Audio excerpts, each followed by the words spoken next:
Friends, good day. May I share with you an essay on a philosophy of education entitled True Humanization Towards an Integralist Philosophy of Education. Education is the best provision for old age, according to Aristotle. A philosophy of education must be relevant within two contexts, namely, education in general and education as it is realized in an institution, that is, the family, community, society, institutions of learning such as the universities. Since the greater context of education in general commands and regulates our conception of the lesser context of institutional education, it is well to start tackling the matter of true humanization with what can be understood from the general notion of education. However, one must be warned that, in the words of Mortimer Adler, it, meaning education, is one of the perennial practical problems which men cannot discuss without engaging in the deepest speculative considerations. Education in general may be considered under these three essential aspects, namely, nature, purpose, and methods of education. These three aspects are best understood if a certain conception of man is clearly conceived beforehand. In the first place, only man can be educated. Neither animals nor angels have the capacity for education. For animals lack the mind with which to grow, and angels do not lack natural knowledge. Their intellect does not initially exist as an empty slate or tabula rasa. In the second place, man, like the animals and unlike the angels, live through time. But like the angels and unlike the animals, man live for eternity. In the third place, man is the greatest of all animals, for he is also a person. But compared to all persons, angelic and divine, man is the lowest, for he is also an animal. He is an embodied spirit. Within this broad anthropological framework, education can be defined as the perfecting of the whole man for the realization in him of eternal values. This definition, which is not too broad so as to lose all references, nor too narrow as to become distorted, containing both the nature and the purpose of education, is the first principle upon which all other notions on education must be based. This means that if our education is not perfecting anything, it is not education. If it is not of the whole man, it is not education. And if it is not for the realization in man of eternal values, it is not education. Our so-called education may all have the trappings of education, meaning good facilities, rationalized processes, up-to-date methodologies, high-sounding courses, and efficient instructors, but may lack its essence and therefore simply fail altogether. If we are to have a truly humanizing education, we must have true education in the first place. True education is had only when those three aforementioned elements are met. Without those elements, good facilities can be put to bad use. Rationalized processes can be irrationally implemented.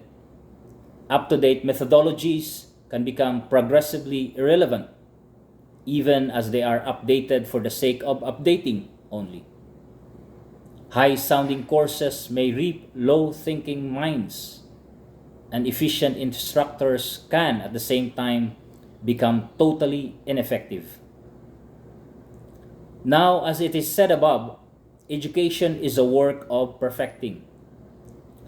But a perfectible being like man cannot give himself perfection, for he cannot give what he does not have. Therefore, while he works for his perfection must in the final analysis come from that which is infinitely perfect, from that which is ultimately true, ultimately good, ultimately beautiful. This means that the ultimate source and the ultimate end of education are one and the same: God. God who is truth, goodness, and beauty himself, the eternal value subsisting in itself. For this reason, the rejection of God is necessarily counter-educational in the highest degree. Plato, in his book Laws, wrote, and I quote, "And this which you deem of no moment is the very highest of all. That is, whether you have a right idea of the gods, whereby you may live your life well or ill." Unquote. He adds, and I quote, "Not one of them who took up in his youth with this opinion that there are no gods ever continued until old age faithful to his conviction." Unquote. Again, education must be the perfecting of the whole man. On the one hand, an education of the head only must soon create not a man, but a monster. Thinking himself to be an angel, man lives like a beast. For while his mind may seem to be secure, his emotions are moving in all directions for lack of something worthy to love. To see the truth of things is not sufficient, though necessary, for we must be able to touch their goodness for us to have the reason to love, which is at bottom the very reason we live. Indeed, even the deeper truths of things are revealed only when we love. As Pascal wrote in his Pensies, "The heart has its reason that reason itself does not understand." Or as what the fox said to the little prince in Saint Antoine de Exupéry, The Little Prince, and I quote, "It is through the heart that one can see rightly. What is essential is invisible to the eye." Unquote. On the other hand, an education of the heart alone is impossible, for one must know first before one can love. This integration of head and heart in education is hinted by Albert Einstein when he said in an address at the California Institute of Technology, "Concern for man himself and his fate must always form the chief interests of all technical endeavors. Never forget this in the midst of your diagrams and equations." May I read that again? And I quote, "Concern for man himself and his fate must always form the chief interest of all technical endeavors. Never forget this in the midst of your diagrams and equations." Unquote.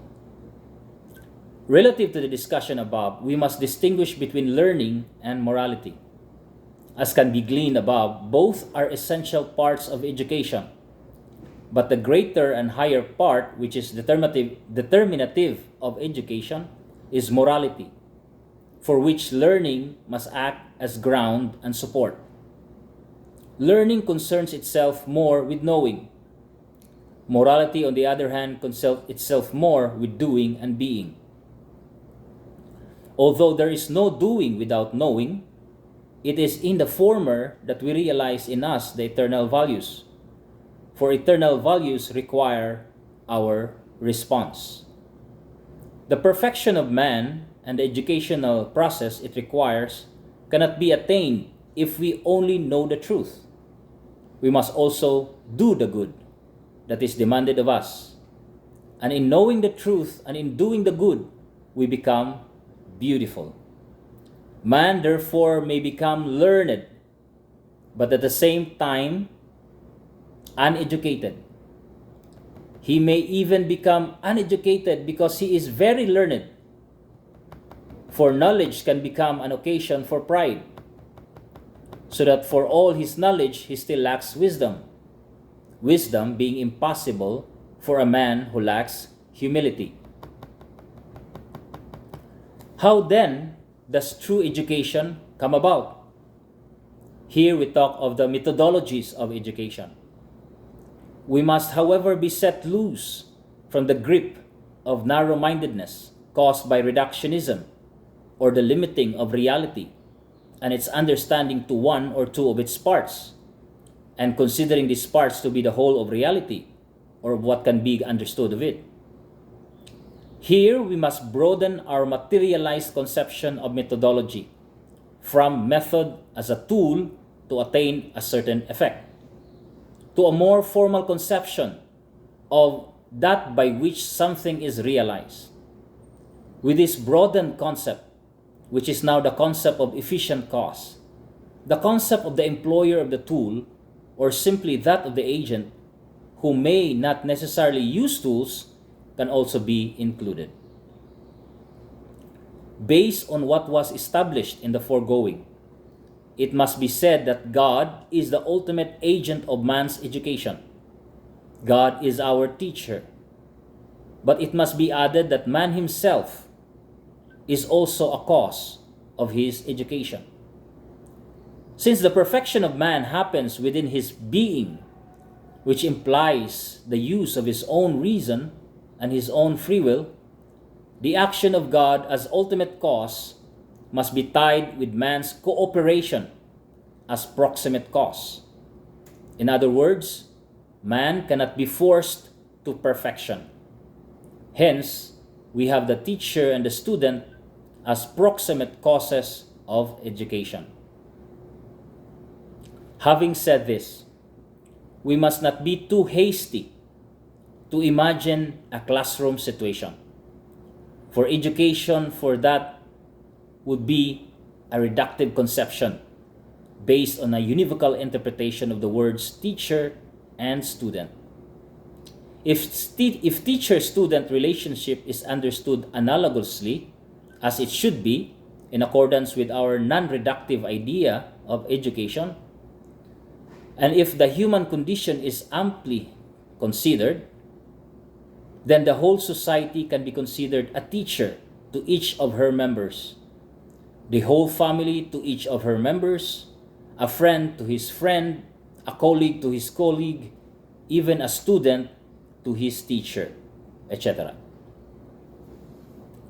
The first and most natural situation, however, where education is experienced is in the family, with the parents educating their children in the ways of learning and above all, in the ways of morality. And if education is taken integrally, as was done above, then this first natural situation grounds the principle that the primary responsibility for educating the children lies on the parents and not on any less fundamental human association like the school or the state. Only in a reductionist tendency to consider education as mere learning would the school and the state be considered as having the primary responsibility in educating children. A usurpation of authority by the school and state would ensue if they would arrogate to themselves the said responsibility. However, when we cease to look at the state and the school as a faceless collective devoid of a personal element, when their rightful place is recognized, they can be rightly employed in education for the good of the family and ultimately for the good of the person who is a member of the family. In this area, the principle of subsidiarity, which ensures both freedom and order, must be judiciously applied by all concerned, so that the educational roles of society, community, state, school, and family are well coordinated and directed. The possibility and practicability of sustaining quality education in general, and therefore of true humanization, also needs this framework. With this background, we must go back to the teacher-student dynamics, which must be considered as the heart of the educational process. Granting that the words teacher and the word student has been sufficiently considered as analogous terms, we may examine these two fundamental agent roles in relation to what we repeatedly called as the true education. First of all, to the extent that a person is a student, that person is the principal cause of his education, whereas the teacher is the instrumental cause, while both of them remaining within the sphere of proximate causes. The reason for this, as already stated above, is that learning and morality are personal acts of the will and of the intellect, so that the teacher can only show the way, open the door, and assist the student in entering it. The student, on the other hand, must be the one to open his eyes and walk through the door. Now, this dynamics is realizable in varying ways and degrees, but the most important thing is that the very purpose of education is attained by the student. In this sense, education can be said to be a student-centered process. However, the student is not purely and simply the center of education, for there can neither be a student nor a teacher if there is nothing to teach about. And that which must be taught or caught is ultimately the eternal values, which is the reason for being of education. Here, education is absolutely subject-centered, but only to the extent that these subjects are various expressions of the eternal values. The eternal values are the absolute center of education. However, we must also consider the relative centeredness of the role of the teacher. Let us remember that the teacher is a human person in whom the eternal values must also be realized, so that before the student, the teacher is also a student. In other words, we are all students in this world. In fact, we are more students than teachers in this world. We do not have intellectual rights to the truth, though we may have certain rights for the product of our intellectual labor, whether truthful or erroneous. Truth does not belong to us. We belong to truth. In Charles Sanders Peirce's words, the idea does not belong to the soul. It is the soul that belongs to the idea. Now, the teacher's role can also be considered central in the educational process because he must become, before the student, the embodiment of the ends of education. That is, the teacher must become educated himself. Additionally, the teacher must show in himself to the student how to be a student. For again, we are all students in this world.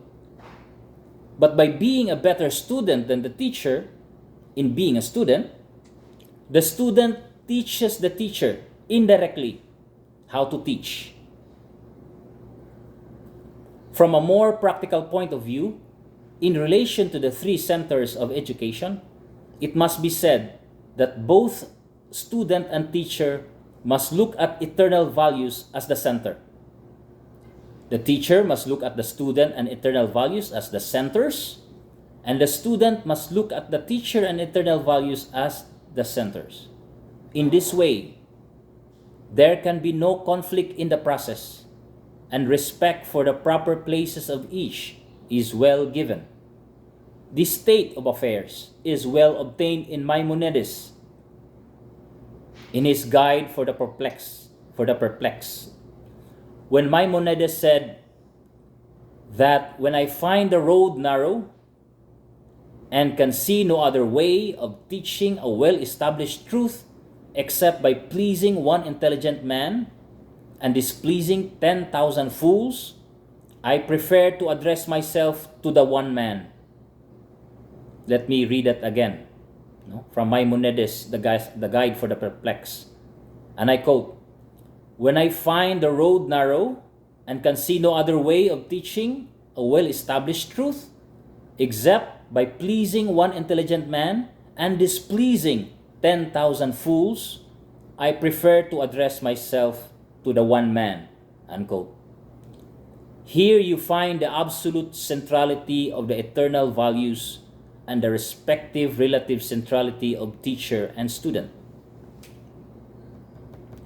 What we have tackled so far is education in general, its nature, its purpose, and that by which it is realized. The third consideration necessarily leads us to the institutions of education.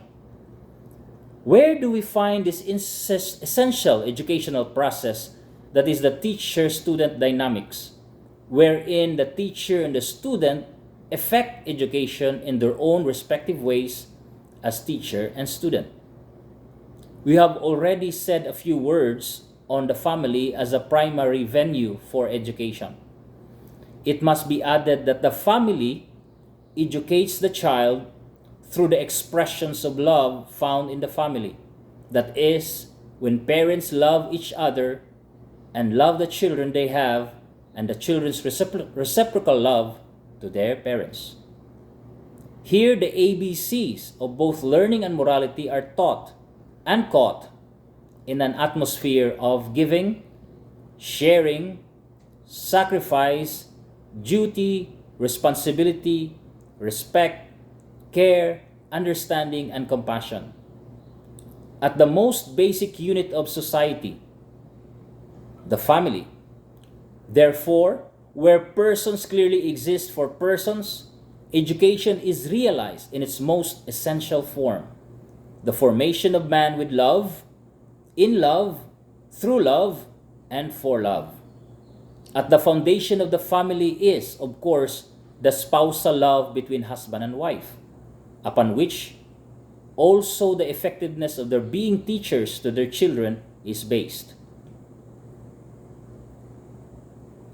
Thus, the primacy of morality over learning in education is well embodied in the family and finds in the family its sustenance amidst the complexities of the larger and less natural human associations. A necessary requirement, therefore, in establishing and sustaining quality education that truly leads to humanization is the fostering of the overall health of the family. At the community level, where something of the family atmosphere is retained, since individuals here do have certain forms of direct contact with each other, though lacking that special closeness and commonality of life found in the family, education is realized through friendship and cooperation or commonality of action. In friendship, a certain common good is desired for each other, a certain value that can be shared by both, say, the knowledge of truth, so that friends act together in pursuit of that good. Their friendship, therefore, is based both on the value of the friend, for whom one wishes something good, and the value of the good to be attained, for which the two friends cooperate. Now, the more universal the common good, the more inclusive would be the friendship. A team of players cannot be in friendship with an opposing team if the common good at stake is that of victory only, which is a particular common good of one's team only. But if the common good is enlarged as to include a certain social benefit ensuing from the game, then both opposing teams are in friendship with each other, both pursuing that common good and wishing that good be attained by the other for the good of the other. In a community, therefore, that is aware of itself, there comes naturally the understanding that a certain common good is attendant to its existence as a community, for which the community as a whole must cooperate for them to be fulfilled as a community. And just as friends are made friends by desiring a good beyond themselves, so also the community, which can be considered as extended friendly or family relations, is made into a true community by desiring and working for a good beyond itself. A community is a venue of education, since the very act of friendly cooperation, where community members in effect act as teachers and students reciprocally,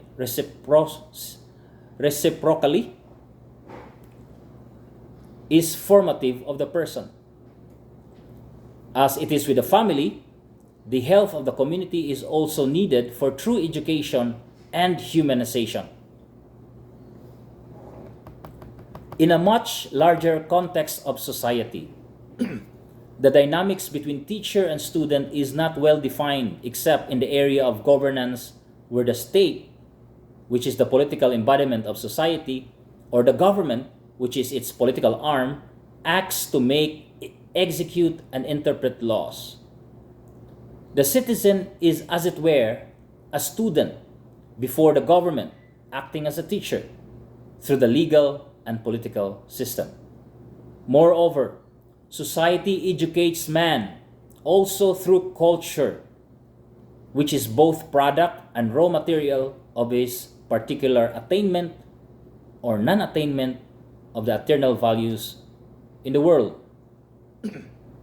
We, as members of society, therefore, has the duty and the right to elevate and purify our culture, inasmuch as it is an expression of our level of education, and inasmuch as it serves as raw material for educating society as a whole, for educating our children, for educating our community.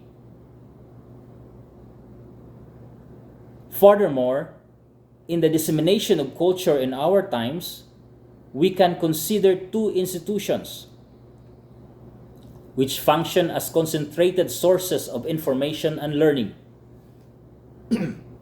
the media and the school. This does not mean that culture is disseminated only through them, but that through them, culture is, as it were, distilled and repacked for immediate consumption.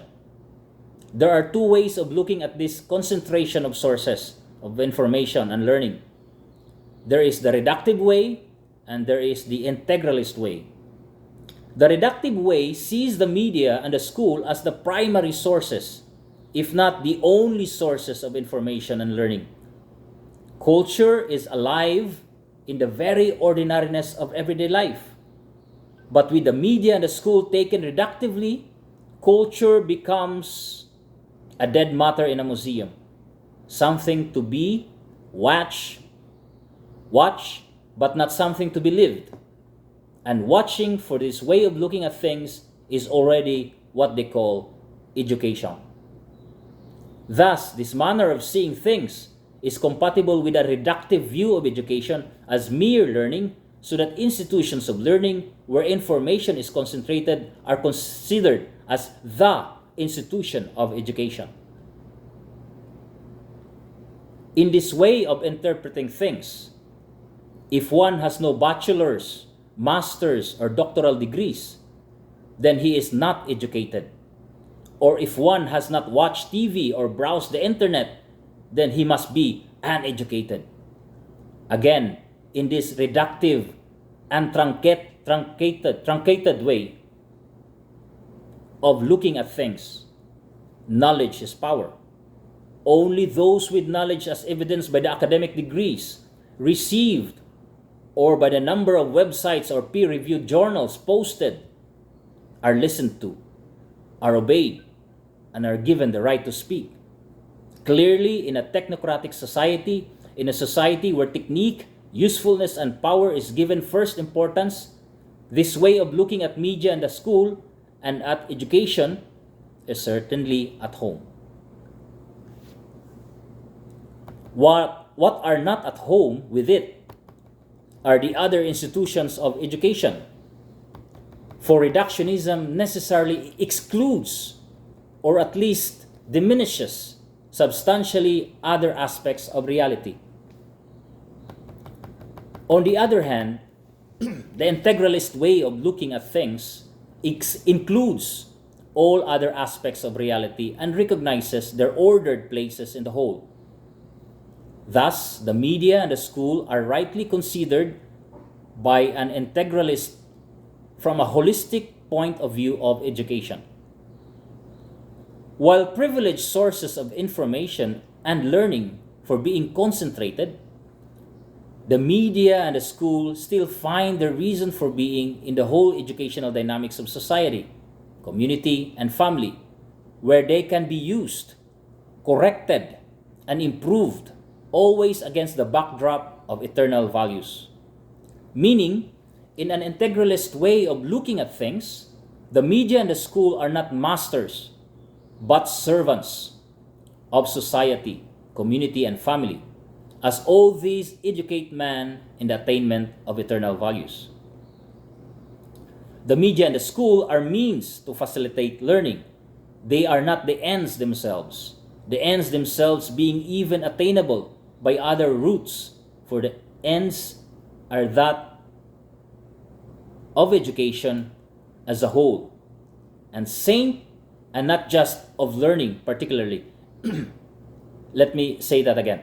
They are not the ends. No? The media and the school are only means. They are not the ends themselves. The ends themselves being even attainable by other routes, for the ends are that of education as a whole, and not just of learning particularly. In this way of looking at things, artists, thinkers, and saints are listened to, not for the academic degrees they hold, but for the very message they give. If we are to have truly humanizing education, the only quality way of doing education, then a correct view of the media and the school's respective roles in education is required. Having now decentered the role of the school, which paradoxically raises it to its true dignity of servant of eternal values, we must look at the implications of this for both the school and for humanity as a whole. The school in this view does not enjoy absolute independence from eternal values, nor from the institutions of education which it serves. It cannot remove or include courses, for example, in the curriculum, simply because of like or dislike, or of the number of its enrollees, or the level of its difficulty. If a course is integral to learning, the school must find ways for people to like it. Also, the curriculum must strike the balance between the technical and the humanistic aspects of learning, and between specialization and the so-called general education. This balance is, of course, not necessarily according to numbers, but to a proportion based on reason. In addition, the curriculum must be sensitive to the extent practicable to the needs of the whole society, of the immediate community, and of the families in that community. Inclusive education must be more inclusive by being truly inclusive, in being integral in its curriculum. Moreover, the more human and humane the teacher is, the more effective he will be. Any faculty recruitment and or faculty development program, therefore, must take this into account. Furthermore, school learning processes, particularly the teacher-student dynamics, must organically conform in a creative and unique way with the educational processes found in the family, community, and society. Lastly, school facilities should be such that it facilitates dialogue among students, teachers, and the school personnel, and between them and the immediate community. These are just some of the implications of a decentered but integratable and integrating role for the school. The implication for humanity as a whole is much simpler, but for that reason all the more grandiose. With the school demystified, one must look for where the true mystic element lies. Without the school as the institution of education, itself being already decentered, what then is truly the institution of education? Or the institution of education? We have seen that the family as an educational institution is primary, and yet it cannot arrogate to itself the complete realization of an institution of education. So thus, with a community and the whole society with all its apparatus, where then can we find that institution of education in which is realized completely and orderly the personal element, the family element, the communal element, the social element, and the eternal values element, as found in God except in the church? Where then can we find that institution of education in which is realized completely and orderly the personal element, the family element, the communal element, the social element, and the eternal values as found in God? It's in the church, which is called Mater and Magistra, or Mother and Teacher. This is true, I think, even from a sociological consideration, prescinding from a theological one. In other words, even if we grant only the sociological fact that the ultimate value of God is being taught, and not yet the theological truthfulness of what is being taught, meaning if a non-Christian would look at the church, he would be able to say thus, that only in the church are people taught to love God above all.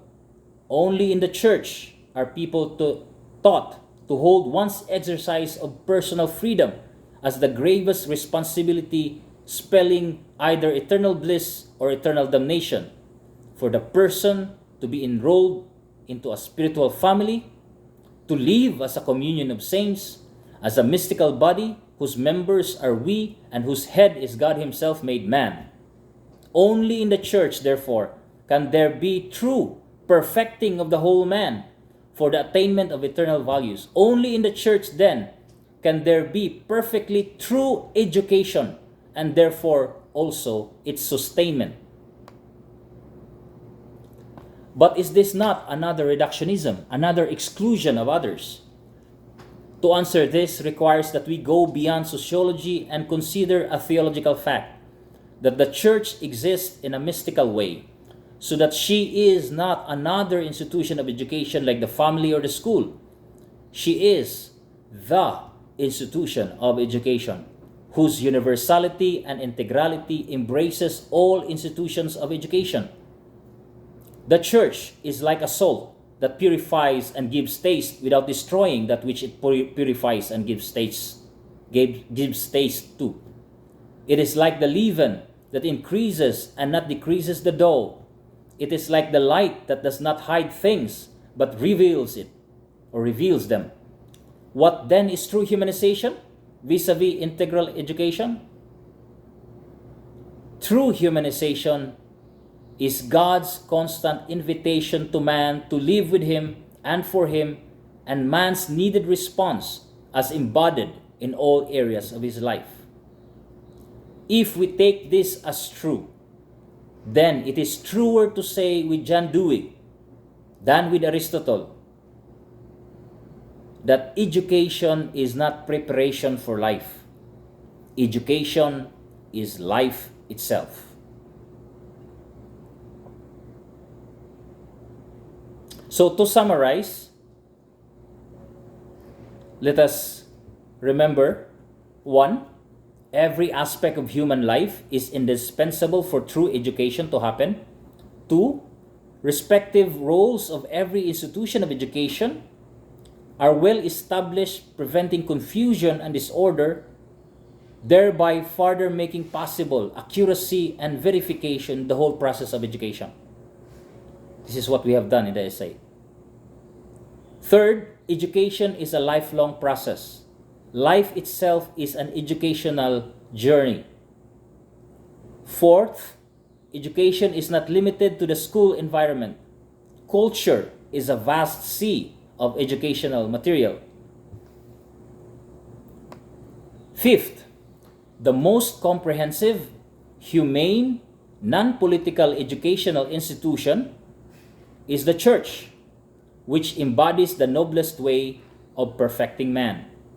The immature man here becomes mature in the very process of education. And lastly, education is an essentially human and humanizing act.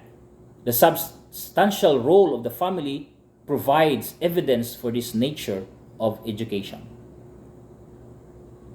Thank you so much for listening. Friends, goodbye.